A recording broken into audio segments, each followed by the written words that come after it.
rise of the novel saw English literature make one of its most unique and lasting contributions to world letters. While allegory, myth, stories had of course existed for millennia in various contexts, it was in the early modern period of the late 17th through the late 18th century, the late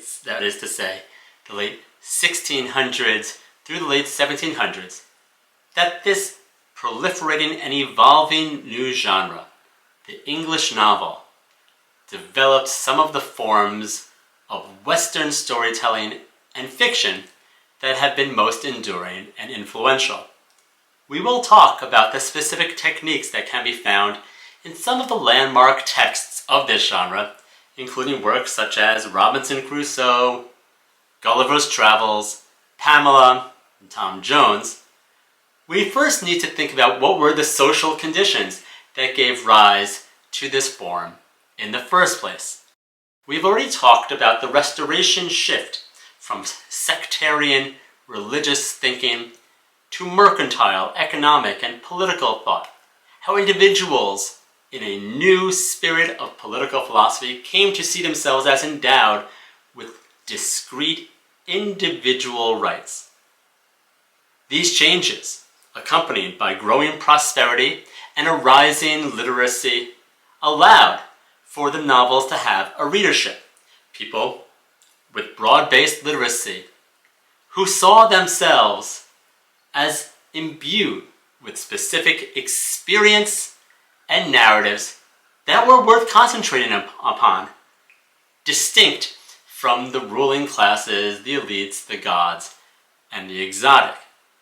How someone like Robinson Crusoe, an utterly ordinary capitalist explorer, a member of the colonial class of England, could see his own experience as worth sharing with many readers, and how many readers saw it as distinctive, indicative of their lives, is a shift that happens during this period, these several decades in which the novel developed. We'll talk about how each of these example texts that we will study highlight and illustrate various facets of this emerging genre.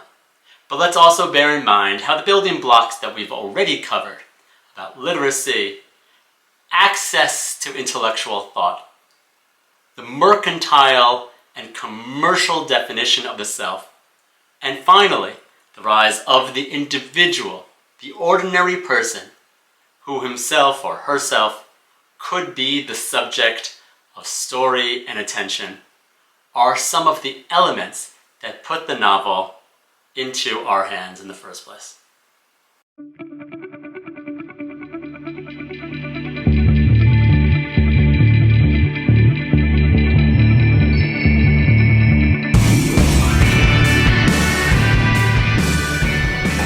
Lana, thanks again for joining us as we study the 18th century rise of the novel, an era that seems very distant to us in time, but actually very familiar to us in terms of our reading habits.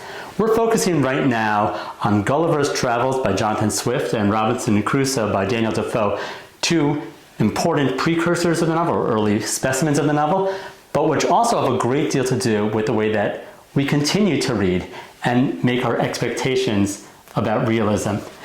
When you read a novel, do you expect it to be completely realistic and true to the author's life, so much so that it's almost boring? Or an escape, something that you understand requires a suspension of disbelief, but might take you in ways that you didn't quite expect? Well, when I start reading a novel, I think all the possibilities are open. I'm ready for anything. But as I begin reading, the doors start closing, and I expect a degree of internal consistency, right? I expect the reader to take me somewhere where I know I'm going. I don't expect a sudden turn into science fiction in the last 25 pages, right? There are conventions of a genre, and when I read a novel, I expect the novelist to uphold those conventions. That said, within those conventions, there is a lot of room to imagine another historical era, the world differently from the world as we know it, a futuristic world, reimagine the past, as it were. There's a lot of room. So to make it a little more concrete for our listeners and students, Robinson Crusoe almost bores us to death in its way of trying to convince us this is real. This is real life, and people, in fact, were convinced. And there's room for that, but we call that documentary or nonfiction or historical writing, right? We don't expect that of a novel, right? Has that mode of writing been replaced by memoir in our day? Memoir is a strange hybrid form, right? Because on the one hand, it purports to tell the story of a life, right? The life of the person writing it. On the other hand, usually, very often, people who are writing memoirs are not famous. They haven't done anything extraordinary or remarkable. The reason we're reading their memoir, is because of their ability to tell their story, the way they can tell their story in a compelling or moving or inspiring or beautiful or ideally all of those things in all those kinds of ways. We read a memoir because of how the author is able to mine their life for meaning and for beauty. And so while we want the detail, we want those details that are going to add to the richness of their story and make that narrator more easy to relate to. Those are the kinds of details we want, not necessarily the historical details, those documentary details that we find in Robinson Crusoe. And so must a memoir really be true to life? I would say a memoir has to be true to the reality of lived experience or felt experience, but I don't think that is not the same as true to life. That is to say, I don't read a memoir and expect every detail to have happened exactly as it unfolded. And if I read a memoir of a person I know and I happen to know that the story didn't unfold in exactly that way, I don't feel betrayed. I don't feel cheated. I don't feel like, I've been deceived in some way. I don't feel like there's some contract between author and reader that's been violated. I want to know, why? Why did the author change that? How does that change make the story he or she is telling more true to the lived experience, if not to life itself?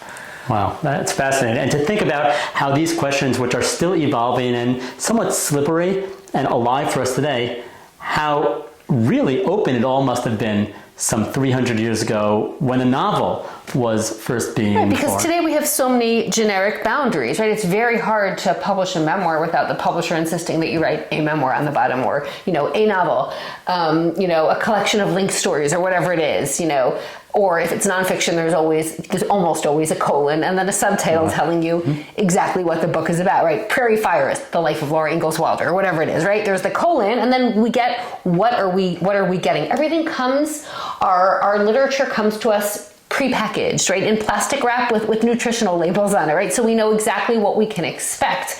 And because of that, that's why I answered your opening question about the novel the way I did, right? We come with a certain set of expectations of the genre. What's fascinating about the period you're studying in this class is that those expectations weren't there. There was no plastic shrink wrap, right? Everything was just there for the taking, and the reader was sort of trying to make sense of it all without context and without the generic labels that we're so familiar with today. Without the preconceptions, and these ideas were being formed out of whole cloth in these decades. So we'll continue to read them together. Thank you, Ilana, for joining us. Thank you. Really fascinating to have your perspective. Thank you.